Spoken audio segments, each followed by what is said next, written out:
Ora, muito boa tarde, colegas. Eu vou ver primeiro, agradeço o convite que me foi feito, cumprimento a nossa colega, passou ótima organização, cumprimento toda a mesa e vou tentar que me ouçam.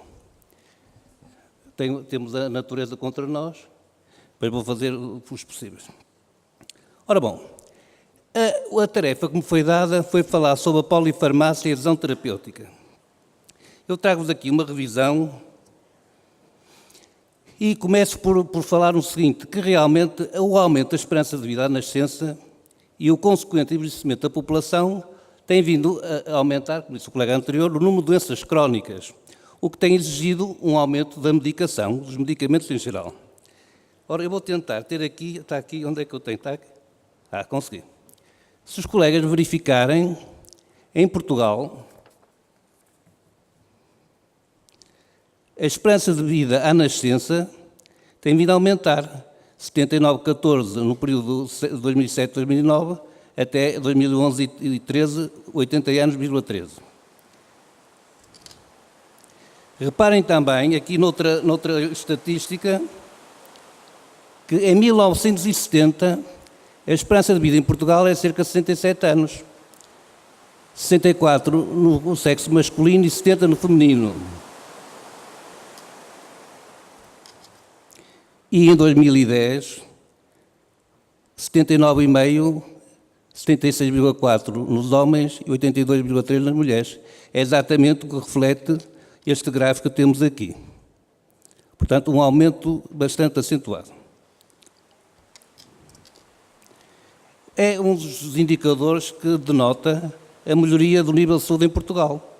Em Portugal, de 70 a 2003, tenho aqui neste slide, o aumento de vida foi expressivo em anos, muito embora inferior à média da União Europeia. De qualquer maneira, nos últimos anos, esse aumento vai ultrapassar a média dos países da OCDE. Reparem aqui, 80,6 já é superior à média dos países da OCDE, tanto a nível da população em geral, como a nível dos homens, das mulheres, e a nível dos homens. Bom, temos aqui uma série de índices, não fiquem preocupados, mas podem um dia consultar, se quiserem, aos índices de dependência dos jovens, de envelhecimento, a dependência dos idosos, a longevidade, por aí fora, e como é de esperar, em Portugal, de 2014 a 2011, tem diminuído, estão a ver, 2014, ao contrário, 2011 está cá em baixo, para 2014 está em cima, tem diminuído a dependência dos jovens. Tem aumentado o envelhecimento.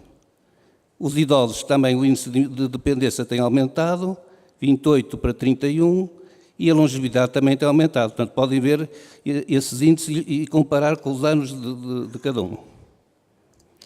Também podemos comparar, se quisermos, o índice de envelhecimento para as zonas de Portugal. Não trago aqui as zonas todas, mas se repararem, podemos comparar aqui o índice de envelhecimento do país com o continente, com a Madeira e com os Açores, tanto no envelhecimento como na dependência. E por aí fora, mas mais importante de tudo isto é verificar que a pirâmide etária portuguesa atual e a que nós pensamos daqui a uns anos vai ter uma tendência a diminuir no meio e aumentar na base superior, ou seja, vamos cada vez mais ter mais envelhecimento.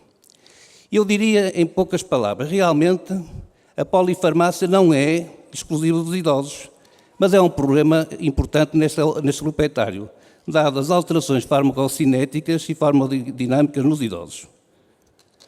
Em Portugal, num estudo feito há pouco tempo, determinou que em 2011 a medicação crónica em Portugal era cerca de 50,1.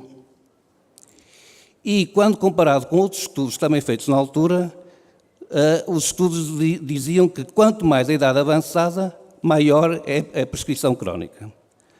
Estão a ver aqui em baixo, tenho os slides, da previsão do aumento da população em 2050 e 2060. Bom, e agora alguns conceitos de revisão. O que é que se entende por polifarmácia? Quais são os padrões mais frequentes e quais são os fatores implicados na polifarmácia? Para caracterizar a polifarmácia, podemos dizer que é o estabelecimento de terapêuticas com pelo menos um fármaco desnecessário ou mais que um fármaco não necessário. E aqui é que nós ainda não entramos em consenso. Qual é o número mínimo a partir do qual nós dizemos que há polifarmácia? Geralmente, os estudos referem que é para cima de 4, mas não há um consenso entre todos os investigadores. Quanto ao padrão da polifarmácia, normalmente são múltiplas comorbilidades, mas pode ser só uma doença, não é? Uma doença que requer múltiplos fármacos, não sendo tão frequente. Por fim, o que está implicado na polifarmácia são não só fatores socioeconómicos, a automedicação, a existência de múltiplos prescritores, de múltiplas comorbilidades, a percepção que cada utente tem da saúde e a publicidade de medicamentos. Uma palavrinha, embora não seja completamente próprio daqui desta área, mas uma palavra importante para a chamada medicação potencialmente inapropriada. Esta medicação potencialmente inapropriada é aquela cujo benefício não existe, é questionável, até pode ser prejudicial, tendo em conta a idade e a clínica do doente. É um aspecto importante nos idosos e que cada vez mais está associado à polifarmácia. Neste momento, como sabem, há algumas ferramentas que detectam a medicação potencialmente inapropriada. Os mais conhecidos são os critérios de Beers, mas ultimamente a investigação tem desenvolvido os chamados critérios STOP e START, que estão referidos em algumas investigações que eu trago aqui. A polifarmácia contribui para o aumento de risco de 3 grandes aspectos: interações farmacológicas, custos acrescidos e a má adesão à terapêutica.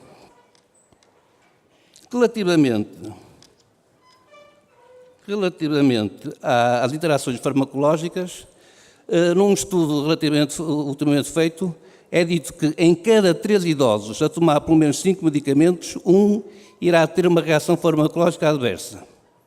E em Portugal, vários estudos demonstraram que quanto maior é o número de fármacos que o doente toma, maior é a frequência dessas interações medicamentosas, o que seria naturalmente de prever de inicial. Mas o que nos traz aqui é esta relação entre a polifarmácia e a má adesão terapêutica. Os estudos o que é que dizem? Dizem que a relação destas 2 variáveis será devido a quê? A um esquema terapêutico complexo, a um maior risco de efeitos adversos, o medo que o doente tem em manifestar esses efeitos adversos, o custo da medicação. E também foi evidenciado pela investigação que quanto maior o número de medicamentos de toma crónica, menor é a adesão à terapêutica, embora haja um estudo feito na nossa área de medicina geral familiar que não chegou a essa conclusão, mas os doentes estavam todos institucionalizados. E o que é a adesão à terapêutica? Bom, a adesão à terapêutica consiste, no fundo, e de uma maneira simples, a observância das instruções verbais ou escritas do médico em relação àquele tratamento. O que é que faz aumentar a adesão à terapêutica? Prescrever menos, utilizar rótulos que sejam facilmente compreensíveis, rotulagem, adequar a medicação à característica de deglutição do doente, aconselhar os analfabetos, os que têm problemas com esquecimento, com visão e audição, evitar medicações em dias alternados, fracionar medicamentos e, naturalmente, explicar porque é que estamos a receitar o medicamento, os efeitos e a posologia. O que é que contribui para não aderir ao tratamento? Eu trago-vos aqui um conjunto de fatores que a própria Organização Mundial de Saúde caracterizou em 2003. Fatores de ordem social, a pobreza, o analfabetismo, o desemprego, os problemas de transportes, a instabilidade habitacional, fatores de ordem profissional, os sistemas de saúde que não são eficientes, a ausência de conhecimento sobre a educação dos profissionais de saúde, pouco tempo para a consulta, pouco tempo de disponibilidade para o seguimento do doente, falta de incentivos, etc. Outros fatores que contribuem para a não adesão terapêutica, os relacionados com a própria doença, os sintomas, a progressão da doença, as comorbilidades, etc. E fatores relacionados com a própria terapêutica prescrita, como dizia atrás, um regime complexo, insucessos prévios com aquela própria terapêutica, alterar constantemente a medicação e efeitos imediatos, uma melhoria clínica e efeitos adversos. Entretanto, também há fatores relativos ao próprio doente. O doente não está informado, não está motivado, não tem confiança no tratamento, tem medo de ficar dependente, ansiedade por tomar fármacos, etc, etc, etc. E concluímos da seguinte maneira.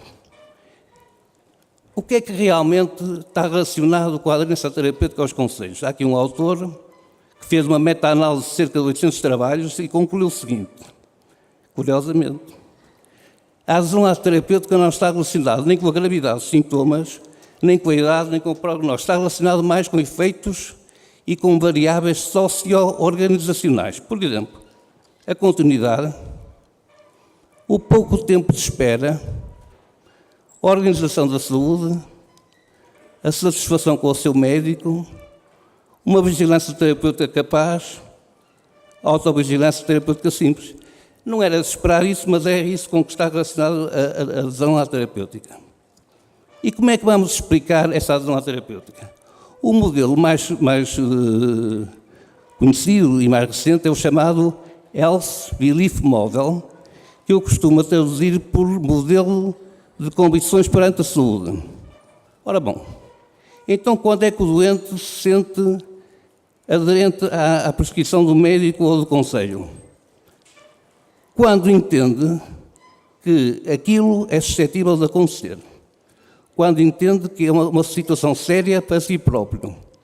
Quando concorda com a viabilidade da solução proposta. E, naturalmente, algum estímulo interno e externo, como, por exemplo, de pessoas conhecidas, de amigos, pode aumentar esse tipo de convicção.